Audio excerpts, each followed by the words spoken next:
Hello everyone, I am Niharika once again. Welcome to my channel. Today I am going to explain the second question of exercise 7.3 of Maths NCERT book. So let's get started. So the question says AD is an altitude of an isosceles triangle ABC in which AB is equal to AC. Then show that AD bisects BC and AD bisects angle A. So आपको question में दिया है कि एक isosceles triangle है ABC जिसमें एक altitude बना हुआ है एडी। यहाँ पे आपको ये डायग्राम मैंने बना दिया है, एक सिंपल सा रफ फिगर आप यहाँ देख सकते हैं, राइट। इसमें क्या है कि एबी जो है एसी के इक्वल है। अब हमने प्रूव करना है कि एडी जो है बीसी को बाइसेक्ट कर रहा है, मतलब हमें प्रूव करना है कि बीडी जो है सीडी के इक्वल है। साथ ही साथ हमें बताना है कि एडी ने जो है एंगल ए को बाइसेक्ट करा है, मतलब हमें बताना है कि बीएडी जो है डीएसी के इक्वल है। सिर्फ ये दो चीजें प्रूव करने से हमारा क्वेश्चन हो जाता है solve. So let's get started.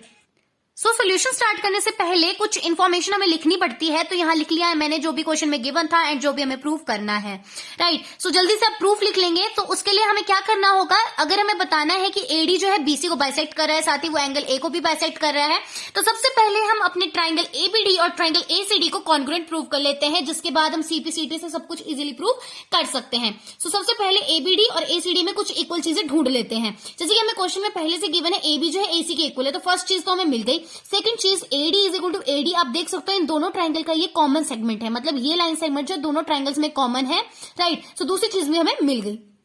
Now तीसरी चीज, हमने 7.2 एक्सरसाइज में एक थ्योरम पढ़ी थी कि अगर किसी आइसोसेल्स ट्राइंगल की जो ऑपोजिट साइड्स है वो इक्वल है, तो उसी ट्राइंगल में जो ऑपोजिट एंगल बनेंगे वो भी एक दूसरे के इक्वल हो जाएंगे, मतलब यहाँ पे एंगल बी और एंगल सी एक दूसरे के इक्वल हो जाएंगे। तो अब आप देख सकते हो हमें तीनों चीजें मिल चुकी हैं। अब इन तीनों चीजों को हम नोट कर लेते हैं विद रीजंस, उसके बाद हम सीपीसीटी से अपनी बाकी की चीजें प्रूव कर लेंगे, ठीक है। So let's get started.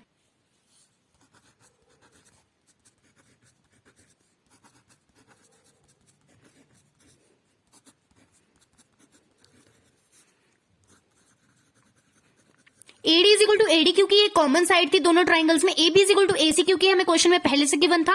Angle 1 is equal to angle 2 because of theorem 7.2, ठीक है। थ्योरम 7.2 में हमने पढ़ा था कि एंगल 1 एंगल 2 के इक्वल क्यों है, राइट। अब तीनों चीजें हमें मिल चुकी है, तो हम लिख सकते हैं so triangle ABD is congruent triangle ADC by SAS rule, क्योंकि हमारे पास दो साइड्स और एक एंगल आए हैं, राइट। अब आप फिगर पे चलो तो हम देख सकते हैं अब ये दोनों ट्राइंगल प्रूव हो चुके हैं कॉन्ग्रुएंट, तो हम लिख सकते हैं this angle is equal to this angle using CPCT, क्योंकि अब ये इस ट्राइंगल के करस्पॉन्डिंग पार्ट्स है जो कि कॉन्ग्रुएंट होने के बाद अपने आप ही इक्वल हो गए हैं, ठीक है। इसको नाम में दे देते हैं, इसको नाम दे देते हैं हम एंगल 3, इसको नाम दे देते हैं एंगल 4।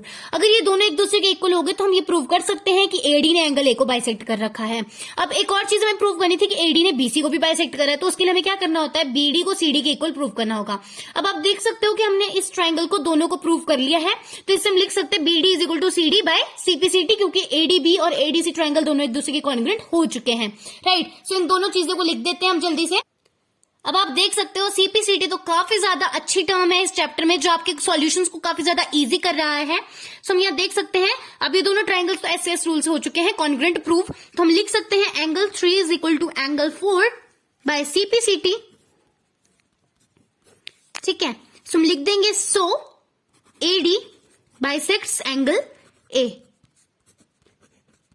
एक चीज तो हो गई प्रूव। अब नेक्स्ट हमने लिखना है BD is equal to CD because of CPCT, क्योंकि हमने ट्राइंगल्स को कॉन्ग्रुएंट प्रूव पहले ही कर लिया है।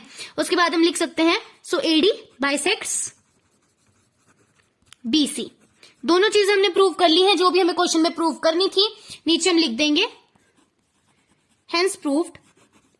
इसके बाद हमारा क्वेश्चन हो चुका है सॉल्व। अब सॉल्यूशंस के लिए आप वीडियो के लास्ट में जा सकते हैं, मैं वहां पे सॉल्यूशंस भेज दूंगी। Till then bye bye.